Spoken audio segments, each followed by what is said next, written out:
Alright, so there's been a lot of questions about my first video on the Caddx Vista, so I'm going to try and answer some of them here. I did try and update the description, but I don't think a lot of you guys read that, and also I got tired of answering every single question that came up over and over again. So I think the most popular question was, would the 1200 milliwatt hack and the FCC hack work on Vista? And the answer to that is yes, they do both work. I've confirmed that with Caddx. It absolutely does work. Now, I guess it's like a file you put on the goggles to get the 1200 milliwatt hack. Works exactly the same way with Vista as it does with the original DJI Air unit. No difference whatsoever, so there's no reason for me to make a video about that because there's already a ton of videos out there on how to do that. It's exactly the same. And the FCC hack that has to go on the SD card that goes into the Air unit can be accomplished by plugging in the USB-C port into your PC, and then when you power up the Air unit, which requires battery power, you will get a USB drive that's a 4 GB USB drive. You then put your file onto that USB drive, and the next time it powers up, you will have the FCC hack. So basically, it works exactly the same way. Instead of putting it on a micro SD card, you put it on the USB drive that shows up when you plug this into your computer, and it works exactly the same way. Another really popular question was about the camera. Is it similar? Is it the same as the DJI camera? What's different about it? Did Caddx make it? Did DJI make it? Well, I'll just show you the box it came in. This is the box that the camera came in. It's the actual DJI FPV replacement camera. It's the exact same part. No difference whatsoever. So if you guys are worried about image quality control of the camera itself comes from DJI. So I guess the jokes about dust or whatever that I was seeing in the comments, yeah, if DJI has dust in their cameras, I guess you'll get that dust in this one too. But as far as I know, Caddx didn't make the camera. Now the cable that goes from the camera to the actual Vista unit itself is a little bit different. It's a little bit shorter. It's about 2 or 3 centimeters shorter. It's about 8 centimeters total length. The one that comes on the Air unit is I think around 10 or 11 centimeters, and the one that's on this one here is about 8 centimeters. So keep that in mind. Also, there's no silicone covering on this cable. It's a little bit more exposed. Obviously, you shave a little bit of weight off there. You could probably put some heat shrink on there if you're really concerned about that, although I don't think it's going to be a major issue. Now, there were some questions asking me to do a side-by-side comparison of the Air unit to Vista. Well, anything can happen on my channel because I don't have two goggles to record the side-by-side footage, and I'm pretty sure if you put the Air units on the same quad with them very close to in proximity to each other, they're going to cause interference with each other, and you're not going to get very good results, or actually results that are going to be very useful in terms of a side-by-side of what the image quality would look like. Now, I can tell you that as much as I've been flying this, the image quality and the way it works in terms of the power output, the way focus mode works, the way low latency and high quality mode works, as far as I can tell, it's identical to the way the original Air unit works. I can't tell any difference. It just looks exactly the same. If you told me that I was looking at something that was not the Air unit, I would be kind of surprised. So yeah, if you're wondering if there's like a difference in quality, the only difference you're going to notice, I think, is in very specific situations, because you have one antenna versus two. Obviously, two is always going to be better in certain situations, but not always. So again, I'm going to show you some more footage here at the end, and I've flown at this place before, but I was flying in low latency mode, and the images in high quality mode, which you're going to see in this video, are way better. So, take that for what it is. Now, the last thing I do want to note is that you will need to do a firmware update on this, though. I'm pretty sure that all the ones that came out on the first batch have older firmware that I don't think it's going to connect to your goggles. So what you have to do is you got to go to the DJI website and download the DJI Assistant. It's going to be version 2.02, and then you're going to use that to update the Air unit, the Vista Air unit, as well as your goggles and your transmitter. And then, of course, if you're using that linked up with other original air units, you're going to have to also update all of your original air units to, I think it's version 01-0.0.030, dated, I think it's January 12th of 2020. So you will have to do those updates. That's the same procedure. You just plug it into your computer via the USB-C port here, and the procedures for the firmware updates are exactly the same as the original air unit. There is no difference in how you would do that. So yeah, for those of you guys asking me to make a video about that, there's really no need to, because just look at all the videos on how to update the firmware on the original air unit, and all of those procedures will apply to this as well. Okay, so last thing, people were asking me what build I put this in. It was in the DC3 here. This had the original air unit in here before. I took that out, had some TPU parts here to hold it in. And yes, this Vista air unit will mount to 20x20, but on this particular frame, the 20x20 is kind of really far forward and kind of close to these standoffs right here. And this capacitor was kind of in the way, you can see back here in my build. So I decided not to actually mount it to the 20x20. It's a little bit offset, as you can see. I pushed it that's about 5 millimeters back of where these holes are. So this frame is obviously, this frame was designed before the Vista was even in existence, so that's why this frame is not built for the Vista. But yeah, they could probably make a easy modification and move these holes further back, because this is a 20x20 and a 16x16 mount pattern here. They just have this on this design here that's too far forward, so I just use a zip tie to hold the Vista unit down, and then it's not a problem. Now, a couple things that are important to note. As you know, that the original air unit does get very hot when you power it up and you're just kind of sitting there. This does go into low power mode, but it still gets pretty hot. And when you're doing firmware updates, it will get very hot. If it sits, it'll sit there for a little while, and you guys already know that from updating the air units. So either get a little small fan, blow some air on top of this while you're doing the firmware update, or do it immediately after you power it up.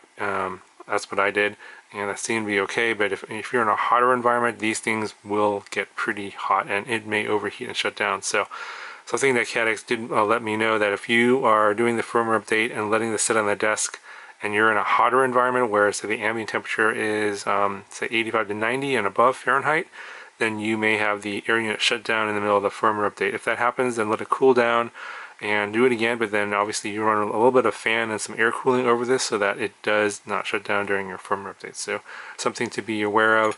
This does run extremely hot. Okay, so I think that covers most of the common questions I got. I'm going to show you some more footage now. I guess another thing that people requested was I didn't show high quality mode and focus mode off. In the first video I did low latency mode and focus mode on. That's what I would typically fly, and also 4.3 mode.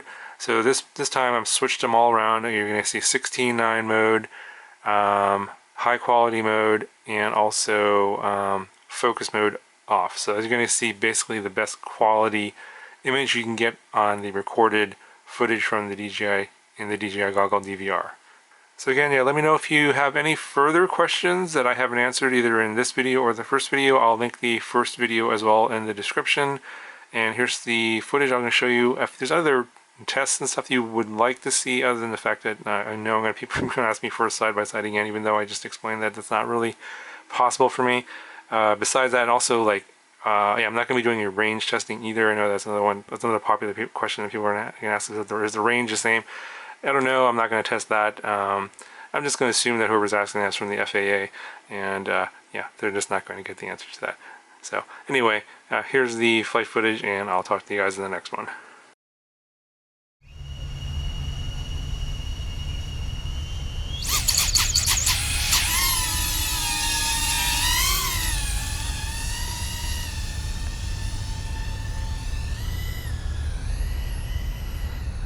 Alright guys, so this time I'm at a bando and I'm going to try the mode where there's no autofocus. So autofocus is off, and I've turned on high quality mode instead of low latency.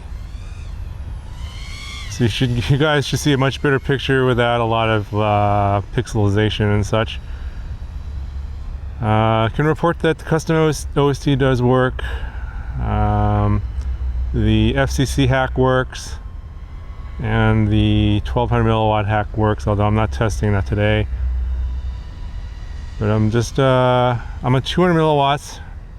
25 milliwatts around here I've tested before is kind of useless. Way too much breakup. But I'm here kind of out in the open, and you can see that there's no breakup whatsoever. Nice and clear. Beautiful picture.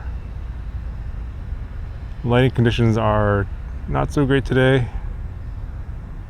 It looks like they put grass here instead of there used to be just dirt here and just a bunch of bushes. So the bando might not be here for much longer. Well, let's see how it happens when I go behind this trailer here. See if we get any breakup. And pretty good. No breakup I can sense. I don't really sense that much latency, to be honest, either. Saying latency is about 43 milliseconds here, 40 milliseconds. You can go around here. I just don't want my XM Plus receiver to fail safe on me like last time. And behind these trees, you can see it does get a little bit of pixelization here on 200 milliwatts, but it's not bad. Let's go behind this all this metal over here and this transformer. I'm going to go behind this building. Latency still under 40 milliseconds. 25 megabits of bit rate.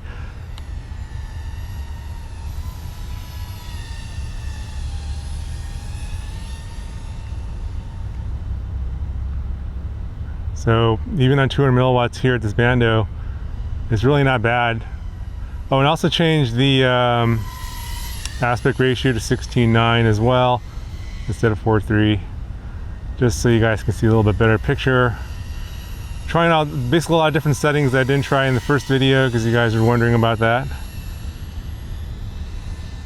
But just pretty nice. I think in the sample demo videos that Caddx put out originally, that definitely was focus mode off and high quality mode, because it's definitely way better. I think in low latency mode, they obviously go for latency, low latency versus image quality is a trade-off. So let me change my settings here. I'm gonna go up in power. I don't think it's gonna make any difference really. 200 milliwatts is plenty good enough here. I'm gonna go up to 500. And let's go ahead and take off. And image quality will probably get even better.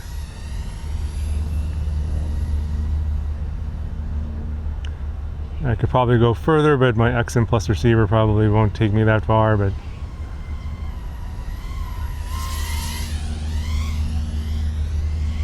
I don't feel like there's really that much latency at all here.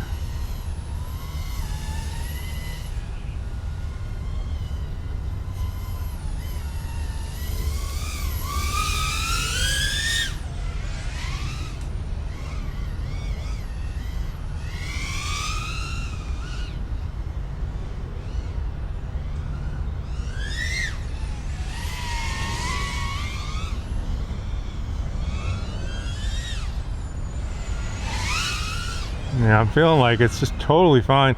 I normally can't sense much latency around 40 milliseconds. If it gets to about 50, then I'll start noticing it, but at 40 and under, I can't really tell.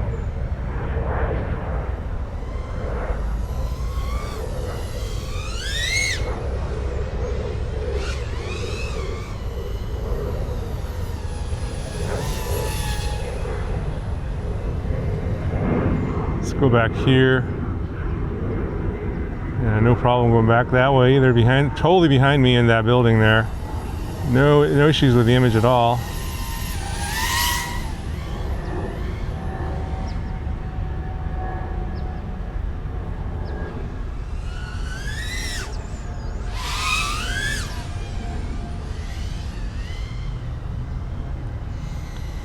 Yeah, the image quality is very nice.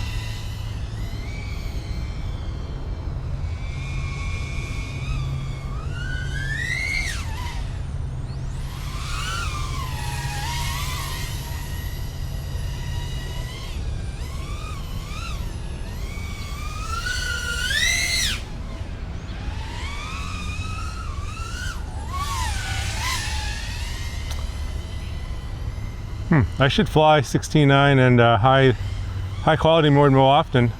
I'm not exactly sure why I was flying low latency mode. That's why I was normally flying N43, but this is much nicer.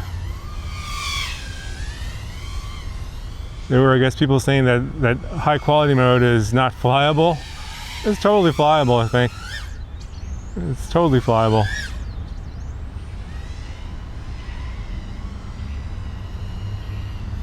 Anyway, so I think that ought to be a good enough demo, at least for now, at least in this environment. Even on 200 milliwatts, it's completely flyable. 500 milliwatts is totally fine. So if you even go up higher, shouldn't be any issue in this kind of environment as long as you're not flying too far away. I'm gonna go a little further away over here. I'm seeing my RSSI is like pretty good.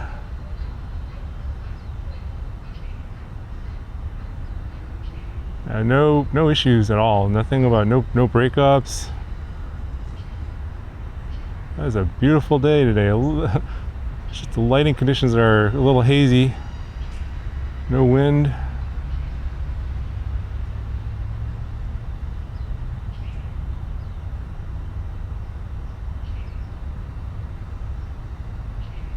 Anyway, what do you guys think of the video quality? Let me know in the comments. I will be doing some additional testing later. Leave me some additional testing scenarios in the comments as well. Would be interested to hear what you guys have to say about that.